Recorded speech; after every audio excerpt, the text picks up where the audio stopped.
가끔 교회 안에서요, 신앙생활도 하지 않는 사람들이 교회는 이래야 되느니 저래야 되느니, 교회가 이래야 되느니 저래야 되느니라고 하면서 마치 자신들이 교회에 대해서 모든 것을 다 아는 것 같이 말하는 사람들을요 만날 때가 있습니다. 가만히 그들과 대화를 하다 보면, 그들의 말을 듣다 보면요, 정말 자신들이요 교회에 대해서, 하나님에 대해서 다 잘 알고 있다라는 그런 생각을 정말 하고 있다라는 생각을 하게 됩니다. 몇 년 전에 저희 교회 주변에, 다시 말해서 부산에 저희 교회가 있을 때요, 저희 교회 주변에 살고 있는 어떤 사람과 대화를 하는 중에 저에게 이런 이야기를 했습니다. 교회는 이래야 되지 않습니까? 교회는 저래야 되지 않습니까? 목사님은 이래야 되지 않습니까? 뭐 저래야 되지 않습니까? 믿는 사람들은 이래야 되지 않습니까? 저래야 되지 않습니까? 제가 알기로 그 사람은 항상 술에 쩔어 있고 밤이 되면 거의 도박을 하는 그런 사람인데요. 그런데 어느 날 저에게 그런 이야기를 했습니다. 그래서 제가 화가 나서요, 그 사람에게 이렇게 이야기했습니다. 보시오, 내가 목사요. 당신이 뭘 그렇게 안다고 교회가 이래야 되느니 저래야 되느니, 목사가 이래야 되느니 저래야 되느니, 믿는 자 사람은 이래야 되느니 저래야 되느니 그렇게 함부로 이야기합니까?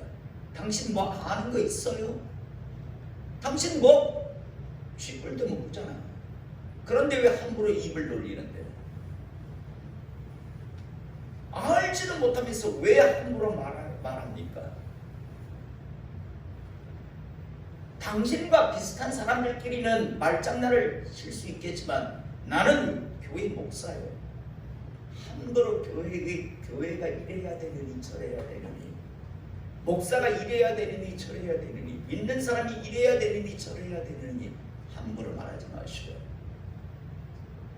당신보다는 훨씬 더 교회가 어떤 곳이 되어야 하는지, 목사가 어떤 일을 해야 하는지, 믿는 사람들의 삶이 어때야 되는지 당신보다는 더 분명하고 정확하게 알고 있으니 함부로 앞으로 네 앞에서, 그리고 될 수 있으면 믿는 사람들 앞에서 함부로 말하지 마십시오 라고 쏘아 붙인 적이 있습니다. 여러분, 의외로 많은 사람들이 교회도 다니지 않는 사람들이 심지어 자신들이 교회에 대해서 잘 알고 있다라고, 하나님에 대해서 잘 알고 믿는 사람들에 대해서 잘 안다라고 착각들을 하는 것 같습니다. 한마디로 말해서 가소롭죠. 제대로 알지도 못하면서요. 여러분, 마치요, 어떤 사람이 수박을 샀어요. 그런데 수박의 겉을 튀어 먹었습니다. 야, 수박이라고 하는 과일은 딱딱하더라, 맛도 없더라 하는 거와 마찬가지고, 바나나를 사가지고 껍질을 벗겨서 껍질만 질겅질겅 씹고, 야, 바나나 맛이 어떻더라. 아니면 파인애플을 사가지고요,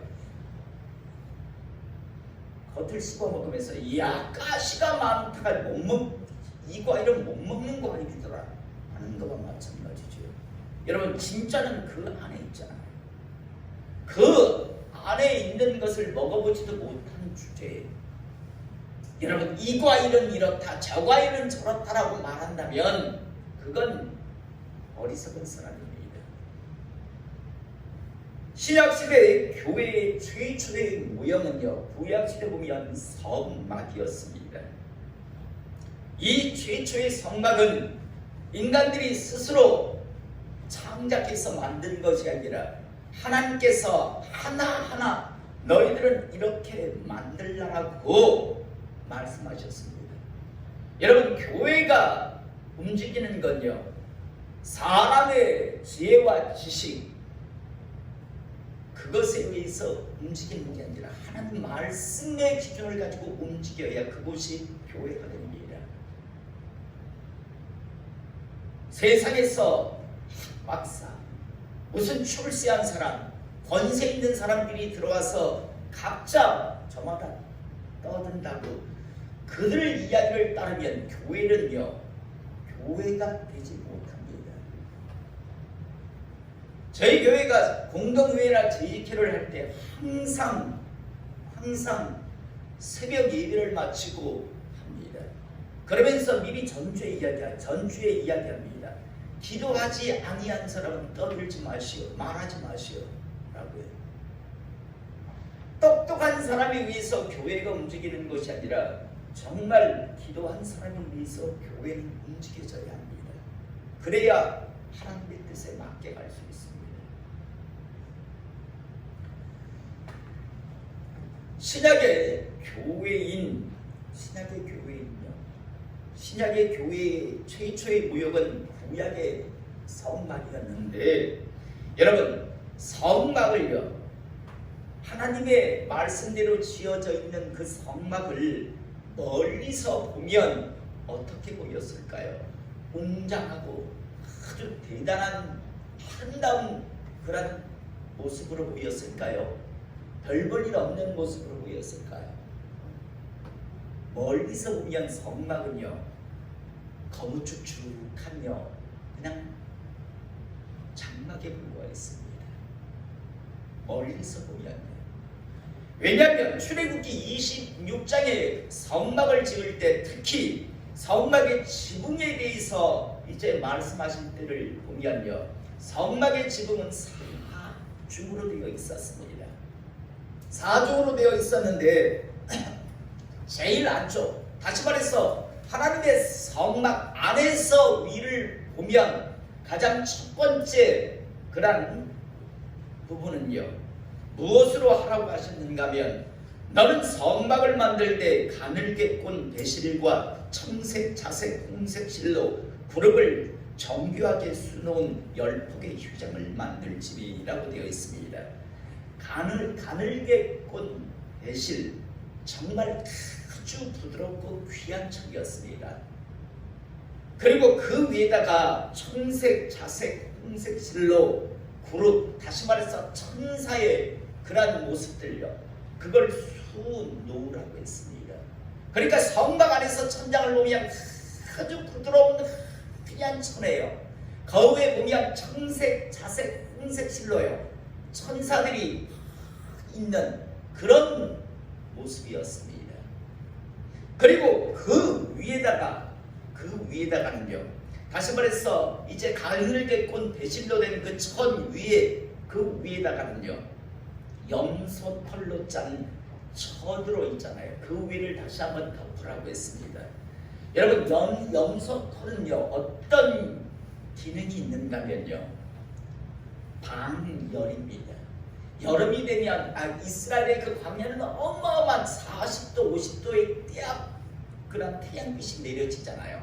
그래서 그 열기를 막아주어야 하는요, 그러한 역할을 하는 게 위에 염소털입니다. 염소털로 짠 천이었습니다. 자, 그 다음 세 번째는요, 숫양의 가죽을 염소털로 찬 천 위에 덮으라고 했습니다.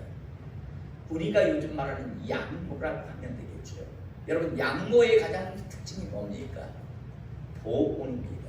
여러분, 이스라엘이라고 하는 나라가 있는 그 광야는요, 밤이 되면 영하로 어마어마하게 떨어지는, 그래서 덥고 자지 않으면 얼어 죽는 곳이 바로 이 광야입니다. 낮에는 어마어마하게 덥고 낮에는 어마어마하게 추운 곳이 바로 이스라엘 광야였습니다.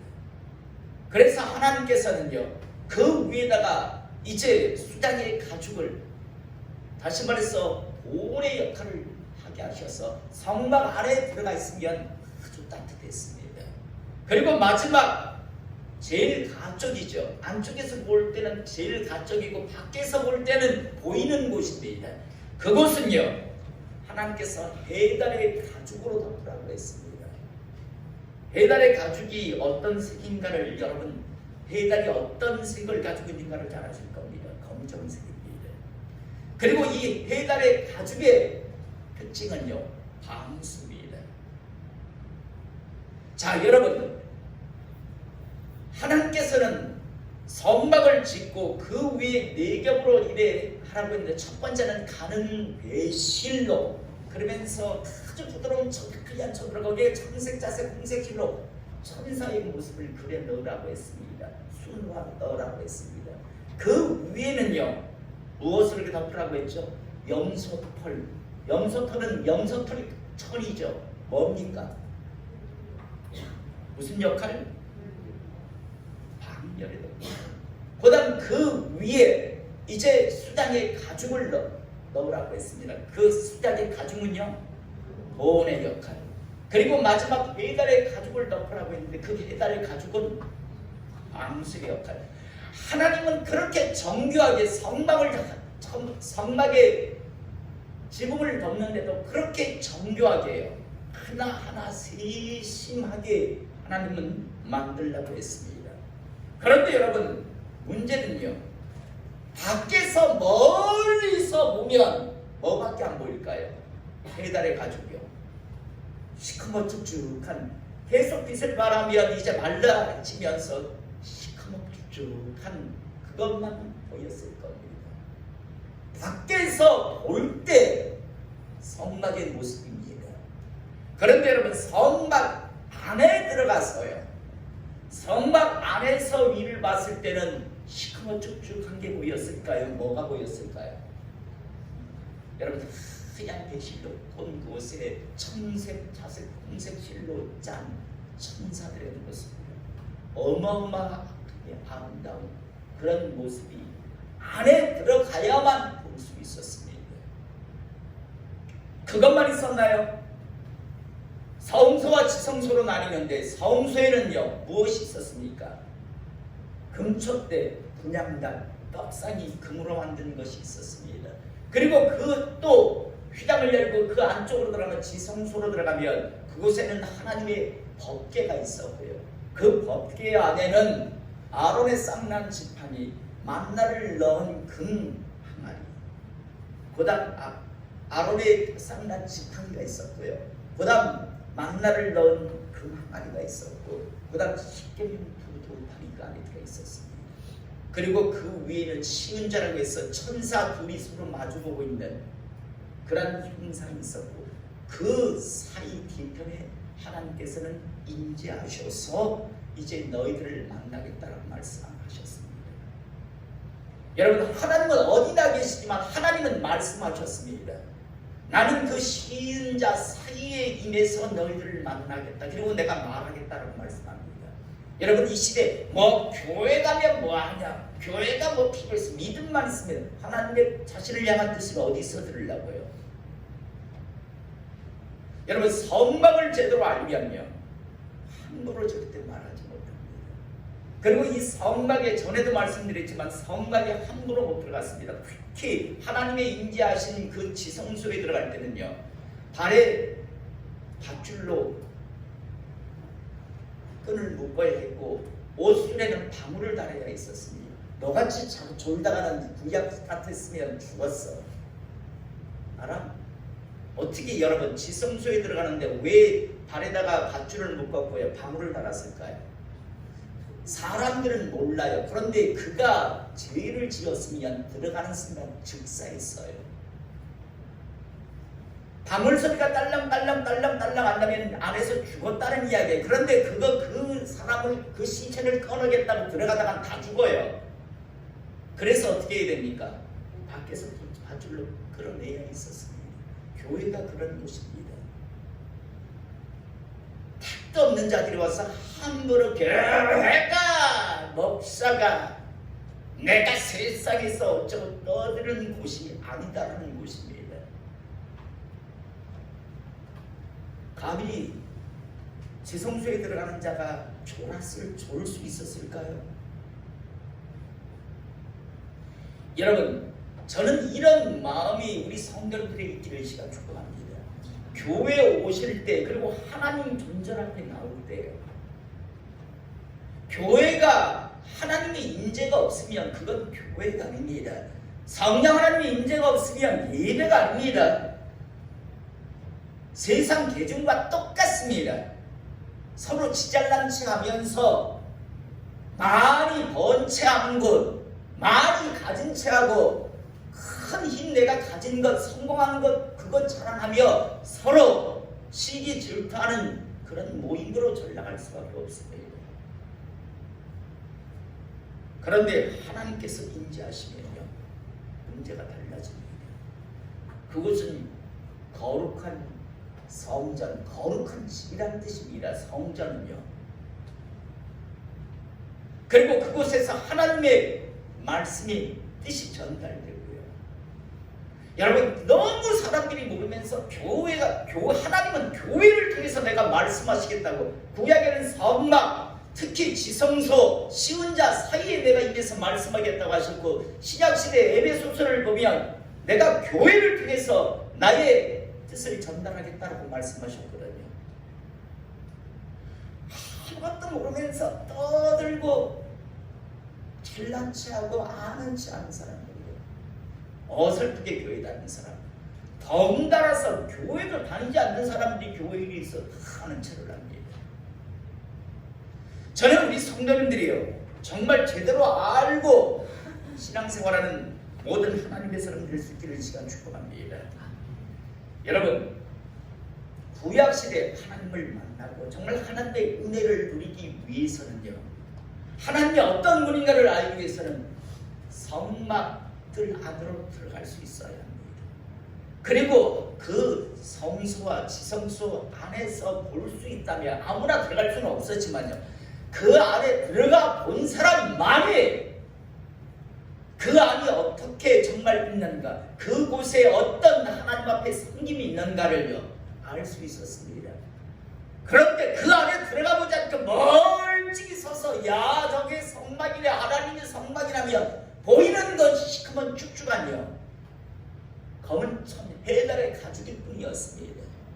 해달의 가죽 밑에 수당의 가죽이 들어있는지, 그 밑에 염소 가죽이 들어있는지, 그 밑에 가는 배실로 청색, 자색, 홍색 실로 천사의 그런 자수가 놓여져 있는지를 절대 모르지요. 그 안에 들어가 본 사람만이 압니다. 이건 신약시대에도 마찬가지입니다. 교회 밖에 있는 사람들이 뭐 교회가 이러니 저러니 라고 떠들어댑니다. 어설프게 교회 다니는 사람들이 교회가 이러니 저러니라고 이야기합니다. 밖에서, 여러분, 기독교는요 받은 사람만이 아는 겁니다. 가나 혼인잔치에 보세요. 연회장도 몰랐어요. 하나님 말씀에 순종했던 사람, 그래서 물떠온 하인들만 알더라라고 되어 있습니다. 하나님 말씀에 순종해보고 하나님의 은혜와 하나님의 축복을 누린 사람만이 아는 거지요. 못 누린 사람은 모릅니다. 여러분, 자기가 방언의 은사를 받은 사람은 그 은사가 있는 줄 알지만, 목사라도 그 은사를 받지 못한 사람은 결국은 자기 성도들에게 방언하지 마! 라고 감히 말합니다. 기도하다가 방해를 받아본 사람만이 하나님 앞에 큰 소리로 기도하게 하지요. 방해가 뭔지도 아예 짓눌려 있는 사람은요, 아예 하나님 기도거리 아니에요, 이 묵상으로 기도하겠으라고 합니다. 여러분, 묵상으로 기도할 때 얼마나 생각과 마음속에 많은 잡생각이 약한 게 넣어주는데요. 방해 받아본 사람만이 소리내서 기도하십시오라고 하는 거지요. 그런 방해조차도 경험해보지 못한 사람들은요, 왜 그렇게 크게 기도, 하나님께서 못 들으시겠어? 그래서 우스갯소리지만 교회가 절간같이 만들어버립니다. 오늘 우리가 읽은 본문 말씀은요, 예수님 이 땅에 오셨을 때 사람들의 반응입니다. 특히 고향 사람들. 오늘 우리가 읽은 본문 말씀 보면요, 1절에서부터 보면 예수께서 거기를 떠나서 고향으로 가시니, 예수님께서 이제 공생의 사역을 시작하시고 이제 고향으로 가셨습니다. 아마 그래도 예수님께서 그곳에서 성장하셨기 때문에, 그래서 아마 그 사람들을 더 아끼는 마음이 있었을 겁니다. 고향으로 가시사 가시니 제자들도 따르니라. 안식일이 되어 회당에서 가르치시니, 여러분 예수님께서 부활 승천하신 이후부터 주일이지 그전에는 메시아 그리스도를 기다리니까 사람들은 안식일에 모여서 회당에 모였습니다.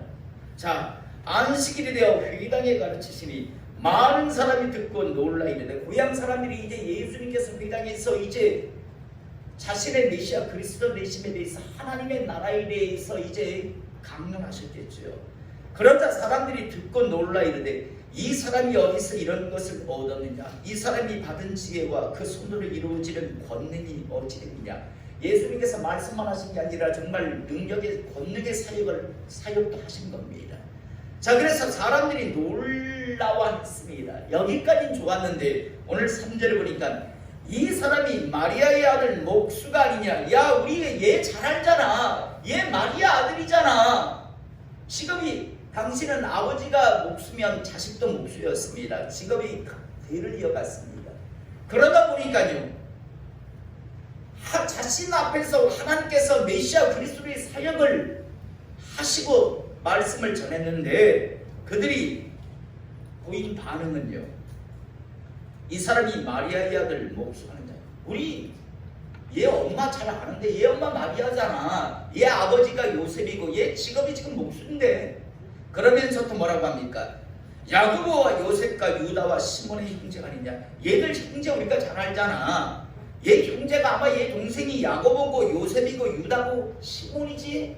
우리 알고 있잖아. 더 나아가 아마 얘 여동생들도 제법 있잖아. 우리 그 여동생도 알잖아. 그 누이들이 우리와 함께 여기 있지 아니하냐고. 그 다음 어떻게 합니까? 예수를 배척한지라라고 되어 있습니다. 여러분, 그들은요, 예수님에 대해서 아주 잘 알고 있다, 다 안다라고 생각했습니다. 예수의 어미도 알고, 예수의 아비도 알고, 예수의 직업도 알고, 예수의 남자 형제도 알고, 예수의 여자 형제도 아니까 우리가 얘에 대해서 모르는 게 뭐가 있냐? 그런데 얘가 지금 뭘 어디서 배워왔는지 모르겠는데, 그런데 얘는 메시아 아니야. 우리가 알 걸 알 만큼은 다 알잖아. 이런 반응을 보여서 결국은 예수를 배척했다라고 말씀이 나옵니다. 자, 그런데 여러분 여기서 잘 보시기 바랍니다. 예수님을 영접하지 않는 사람에게 예수님께서 아니야, 나는 예수야, 나 메시아 맞다니까 하면서 예수님께서 따라다닌 적이 한 번도 없습니다. 내가 치유해줄게, 내가 고쳐줄게, 일로 와봐, 일로 와봐, 일로 와봐, 이런 적이 한 번도 없다고요. 배척하면 그대로 부십니다. 제자들도 예수님께서 제자들을 파송하실 때 뭐라 하십니까? 질질 따라가지 말라라고 합니다. 너희들을 영접하지 않으면 나오면서 먼지에 피크를 털어. 무슨 뜻인 줄 아닙니까? 틀림없이 기회는 있었다. 너한테 기회가 없어 나중에 지옥 가는 게 아니라 기회가 있었는데 스스로 네가 그 기회를 스스로 잡지 않은 것이다라는 그런 표현입니다. 여러분, 우리 교회가 예를 들어 피라미드 판매 조직이라면 어떡하든지 가서 끌어넣어야 되겠죠. 저는 우리 성도님들이 가서 전도할 때 덜덜덜덜하지 않기를 원합니다. 당당하게 가서 예수 믿으라고 전하십시오. 안 믿겠다면 한마디만 해주십시오. 기회는 있었다. 기회는 분명히 있었다. 너희의 선택이었을 뿐이다 라고 그 말만 해주십시오. 저는 우리 교회 성도들이 어느 날 갑자기 안 오면 전화 안 합니다. 당신의 선택이니까 존중해 줍니다. 제가 예를 들어 피라미드 판매 어떤 윗 조직에 있는 사람이라면 어떻게든지 끌어 내리고 있어야죠. 나한테 도움이 되니까요. 그런데 그렇지 않습니다. 제가 예전에 그랬다니까요. 전도사 때 하도 암수 집사하고 연세대 법대 나온 친구래요. 두 명이서 조를 맞춰가지고 제가 그때 수석으로 있었는데 들어와서 하도 음담 패설을 해야 돼요. 막 시집 여전도서도 있는데. 그래서 이거 보십시오. 여기는 목양실, 여기는 그 교육자실입니다. 두 분 집사님이 자꾸 들어와서 여기서 이상한 이야기 하니까 저희 여전도사님들이 별 불편해하시니까 앞으로 안 들어왔으면 좋겠습니다. 그 안수 집사님이 실세였어요. 교회가 빚던 일이 있었는데 뭐 3천만 원인가 목사님한테 그래서 숨을 돌리게 했으니까 그다음부터 왕노릇을 하더라고요. 와서 뭐라고 하냐면 하도 음담 패설을 해서 여기엔 들어오지 마십시오라고 했더니 딱 보면서 하면 야, 이 봉급 누가 주는데? 라고 그러더라고요. 제가 뭐라 했을 것 같습니까? 왜? 네가 주나? 내가 언제 네한테 받았나? 난 하나님한테 받았다. 나가 그랬어요. 그랬더니 담임 목사님한테 올라가가지고 막 전도사가 어쩌니 하더라고요. 여러분 저는요 하나님한테 받는다고 생각하지 절대 사람한테 받는다고 생각 안 합니다.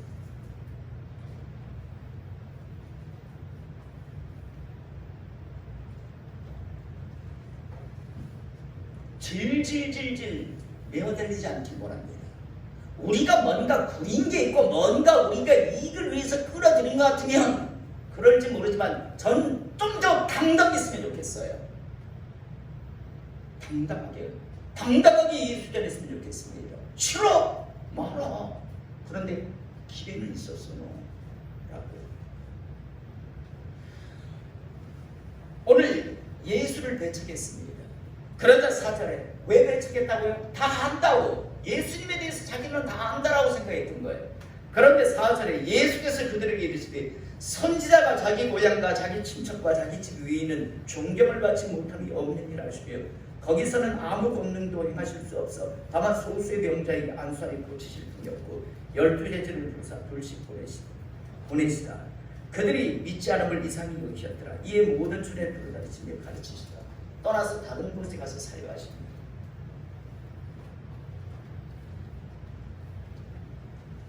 여러분, 고향에서 아무런 권능을 행하지 아니하신 이유는요 하나였습니다. 고향 사람들이요 자기들은 예수에 대해서 다 잘한다, 너무나 잘 안다라고 그들이 스스로 생각했기 때문입니다. 그래서 예수님을 배척했기 때문입니다. 저는 오늘 시간 다시 한번 우리 성도님들이 분명하게 마음판에 새길 수 있기를 원합니다. 여러분, 예수님에 대해서요 많은 사람들이요 제대로 알지도 못하면서요 너무 쉽게 다들 잘 알고 있다, 교회만 조금만 다니고 나면요 다 안다라고 생각합니다. 그런데 실상 물어보면 모르더라니까요. 제가 신학교 다닐 때 그랬잖아. 성경 공부 시간에 워낙 몰라서 교수 목사님께 질문을 던졌는데 주변에 있는 전도사님들이 하도 신학 분기 전도사들이 신학생들이 하도 비웃듯이 희죽희죽 웃기에 수업 마치고 나서 내가 들었어서 그래 난 몰라서 물어봤다. 그런데 너희들이 나를 비웃었으니까 좀 가르쳐다오. 그 이유가 뭐냐라고. 몰라요. 10불도 100불도 모르면서 그냥 아는 줄 알아요. 수준이 저 정도는 넘어서야. 근데 낮은 수준도 모르더라니까요.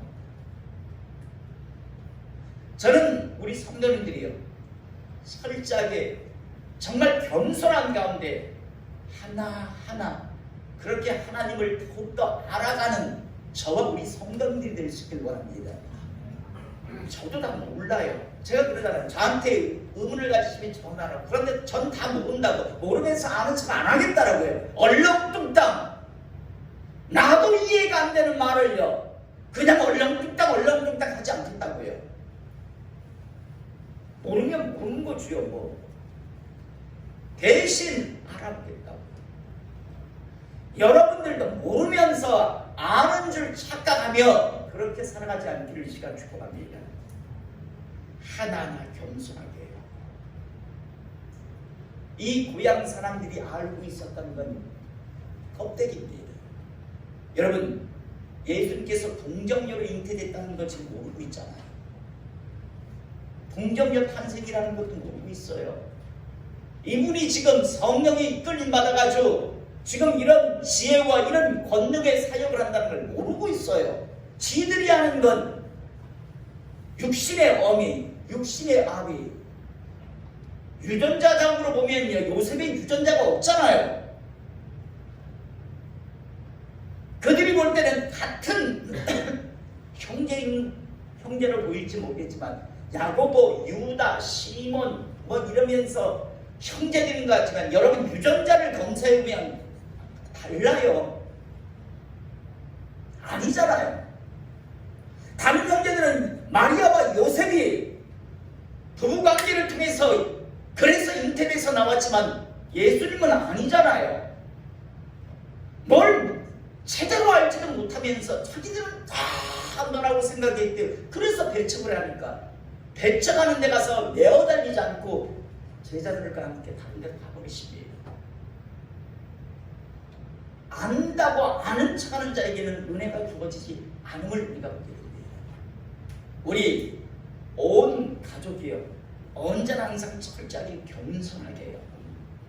이 신앙의 길을 신앙의 여정을 우리 함께 달려갈 수 있기를 시간 축복합니다. 전 목사로서 철저하게 낮아짐의 모습을 가지고 한 걸음 한 걸음 달려가겠습니다. 여러분들은 여러분의 그 상황과 위치에 맞게 하나하나 알아가는 통해서 하나님을 알아가는 기쁨이 그리고 그 알고자 하는 그 마음 그 신앙 위에 하나님께서 부어주시는 그 은혜가 그 축복이 여러분들에게 있기를 이 시간 축복합니다. 기도하겠습니다.